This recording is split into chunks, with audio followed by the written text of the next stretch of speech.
새만금 개발청이 어떤 곳인지 먼저 좀 알아볼 텐데 네. 어떤 새만금 사업의 총괄 기구다 이렇게 생각하면 될까요? 새만금 개발청은 이제 개청한 지가 10년 됐거든요. 네. 10년 동안 새만금의 개발과 정책을 입안해서 수립해서 또 집행하는 그런 기관이라고 보시면 되겠습니다. 당초에 새만금 토지 이용 구상안에는 농업 용지의 비중이 상당히 컸다라고 그렇습니다. 합니다. 예, 예. 자, 그런데 현재와 같은 이 비농업 용지의 비율을 더욱 높이는 데 굉장히 큰 역할을 하셨다라고 네, 들었는데 그렇습니다. 예. 어떤 부분에 포인트를 좀 두셨을까요? 그렇게 처음에 시작할 때는 이제 우리나라가 그때 네. 91년도에는 식량 안보 차원에서 네. 식량 안보 차원에서 농지를 100%를 농지를 했거든요. 근데 이제 이명박 정부 때 이명박 대통령을 당선되고 현장을 와 보시면서 네. 아, 이건 산업단지로 기업 중심의 산업단지로 바꿔야 되겠다 해서 그때 기업 중심의 그런 여러 가지 산업을 70%, 농지를 30%로 대폭 바꿨습니다. 그때 하나의 그런 전환기를 맞는 거예요. 그래서 그것이 지금까지 이끌어 오고 있거든요. 새만금 개발 사업이 어떤 경과로 어떻게 추진되고 있는지가 좀 궁금하거든요. 취임 이후에 네. 바로 3대 허브를 제시했습니다. 그래서 첨단 산업 허브, 네. 두 번째는 컨벤션 관광 마이스 산업 허브, 네. 세 번째는 글로벌 푸드 허브.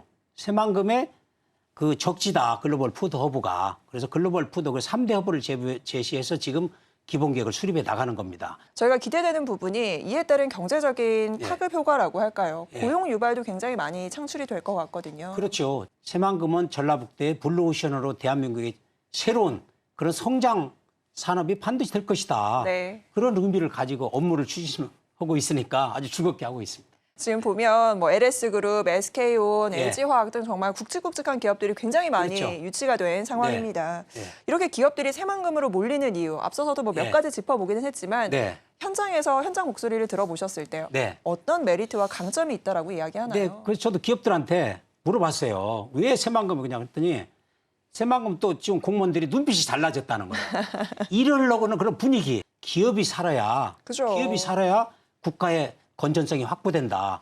새만금 활성화를 위해서 특히나 기업과 경제 활력을 가로막는 이런 킬러 규제를 과감히 깨고 있다라고 하는데요. 기업들이 할 수 있는 그런 역량을 최대한으로 발휘할 수 있도록 정부는 뒷받침해 주는 거거든요. 그렇죠. 지원책을 해주는 거거든요. 그래서 그런 방향으로 이제 앞으로 정부 정책도 바뀌어가고 네. 또 그렇게 하고 있습니다. 자, 그리고요.